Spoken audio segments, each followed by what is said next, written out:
আসসালামু আলাইকুম বন্ধুরা, যেখানে আছেন আশা করি ভালো আছেন। আসছে কোরবানিতে গরুর মাংসের এই আচারটা তৈরি করে 6 মাসের মতো সংরক্ষণ করে খেতে পারবেন। আর যারা ভাবছেন প্রিয়জনের কাছে কীভাবে গরুর মাংসটা পৌঁছাবেন, তারা কিন্তু চাইলে প্রিয়জনের জন্য দেশের বাইরেও পাঠাতে পারবেন। এই আচার যদি একবার তৈরি করে খান, অন্য যে কোনো আচারের স্বাদ ভুলে যাবেন। আমি এখানে 1 কেজি সলিড মাংস নিয়েছি, গরুর মাংস। এখানে হাড় ছাড়া মাংসটাই নিতে হবে।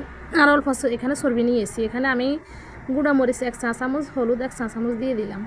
আর এখানে ধনে 1 চা চামচ, জিরে 1 চা চামচ দিয়ে দিলাম।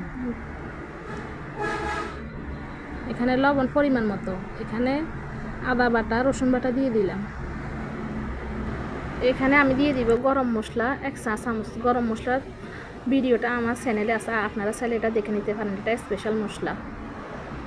মাংসটা আমি ছোট ছোট করে কিউব করে কেটে নিয়েছি, আপনারা নিশ্চয় দেখতে পেলেন। এখানে আমি সরষের তেল দিয়ে দিব 1/2 কাপ, দিয়ে ভালো করে মেখে নিতে হবে। হাত দিয়ে মেখে নিলে মাংসটার সাথে মশলাগুলো ভালো করে লেগে যাবে।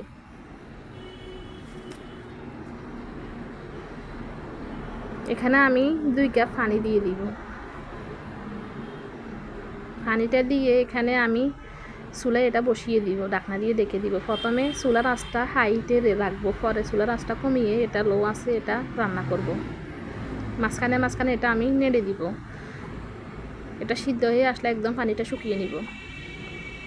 দেখেন আমার পানিটা একদম শুকিয়ে গেছে, একদম এটা শুকনা শুকনা করে নিব।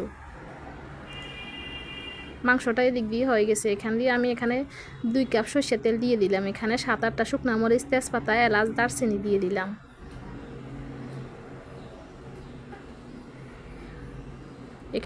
এখানে 5 ফোড়ন দিয়ে দিলাম 1.5 চা চামচ। আপনাদের কাছে তেলের পরিমাণটা বেশি হতে পারে, এখানে ভুলে গেলে হবে না। এটা গরুর মাংসের আচার। এগুলা ভাজা হয়ে গেলে আমি এগুলা মাংসের উপরে দিয়ে দিব। দিয়ে এগুলা ভালো করে মিক্স করে লো আছে এগুলা রান্না করে নিব। আচারটা দীর্ঘদিন ভালো রাখার জন্য এখানে তেলের পরিমাণটা বেশি দিতে হবে। এখানে 1 কাপ আমি রসুন দিয়ে দিলাম। আপনারা চাইলে এখানে ছোট রসুনগুলো দিতে পারেন। যখন দেখতে পারবেন তেল আর মাংস আলাদা আলাদা হয়ে গেছে, তখন বুঝতে পারবেন মাংসটা তৈরি হয়ে গেছে। তাছাড়াও লুক দেখলেও বুঝতে পারবেন আচারটা তৈরি হয়েছে কিনা। মাংসের কালারটাও সম্পূর্ণ চেঞ্জ হয়ে যাবে, তখন বুঝতে পারবেন এটা একদম হয়ে গেছে সম্পূর্ণ। দেখেন আমার এটা একদম হয়ে গেছে। এই গরুর মাংসের আচারটা ভাত, পোলাও, খিচুড়ি, রুটি, পরোটা, নান সব কিছুর সাথে খেতে পারবেন। এটা আমি সার্ভিং দিচ্ছি, এটা সার্ভ করে নিলাম। গরুর মাংসের আচারটা সম্পূর্ণ ঠান্ডা হয়ে যাওয়ার পর একটা ক্লিন আর শুকনো কাঁচের জারে এই আচারটাকে সংরক্ষণ করতে হবে। এই আচারটা নর্মালি এভাবে ভালো থাকবে প্রায় 15 দিনের মতো। যদি এই আচারটা বছর জুড়ে সংরক্ষণ করতে চান, ফ্রিজের নর্মাল চেম্বারে রেখে দিতে হবে।